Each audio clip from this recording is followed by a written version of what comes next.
सबसे अच्छा शस्त्र। दरबारी कार्यवाही के मध्य बादशाह अकबर ने दरबारियों से एक प्रश्न पूछा। प्रश्न था, बचाव के लिए सबसे अच्छा शस्त्र कौन सा है। एक एक कर दरबारियों ने इन प्रश्न का उत्तर दिया। किसी ने तलवार कहा तो किसी ने भाला, किसी ने तीर कमान कहा तो किसी ने चाकू। जब बीरबल की बारी आई तो वह बोला, जहाँपना मेरे विचार से मुसीबत में जो हाथ में हो वही सबसे अच्छा शस्त्र होता है। बीरबल का उत्तर सुन दरबारी उसका मजाक उड़ाने लगे। अकबर भी उसके उत्तर के संतुष्ट नहीं हुए। बीरबल उस दिन से अपमान का घूंट पीकर रह गया, लेकिन अपनी बात सही साबित करने का मौका बहुत जल्द उसके हाथ लग गया। बादशाह अकबर अक्सर भेष बदलकर नगर भ्रमण पर निकला करते थे। बीरबल भी उनके साथ ही होते थे। एक दिन इसी तरह वे दोनों नगर भ्रमण पर निकले। वे एक तंग गली से पैदल गुजर रहे थे, तभी एक मतवाला हाथी उस गली में आ गया। उस हाथी को देख अकबर डर गए।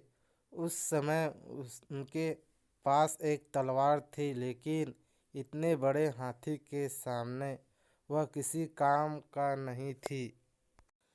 उन्हें अपने बचाव का कोई रास्ता नहीं सूझ रहा था।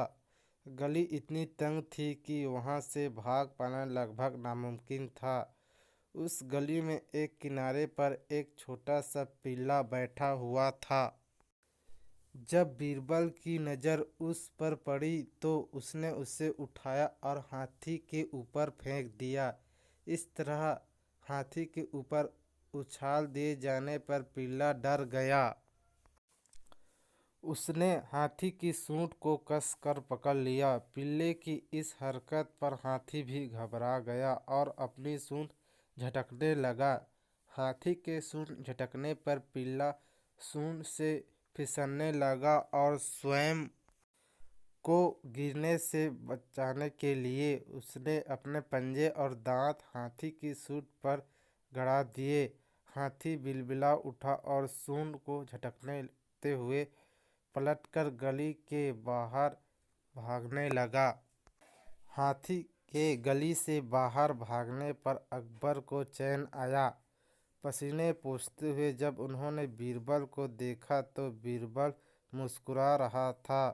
अकबर बीरबल की मुस्कुराहट का अर्थ समझ नहीं पाए और पूछ बैठे, बीरबल, ऐसी संकट की घड़ी में भी तुम मुस्कुरा रहे हो। बीरबल बोला, जहाँपना मुसीबत की इस घड़ी में छोटा सा पिल्ला हमारा शस्त्र बना और हमारी रक्षा की। इस घटना से आपको अवश्य यकीन हो गया होगा कि मुसीबत में जो हाथ में हो वही सबसे बड़ा शस्त्र होता है। अकबर ने भी मुस्कुराते हुए हामी भरी और बोले, बीरबल, तुम सही थे। उस प्रश्न के सही उत्तर के साथ आज हमारी रक्षा करने के लिए भी तुम पुरस्कार के पात्र हो।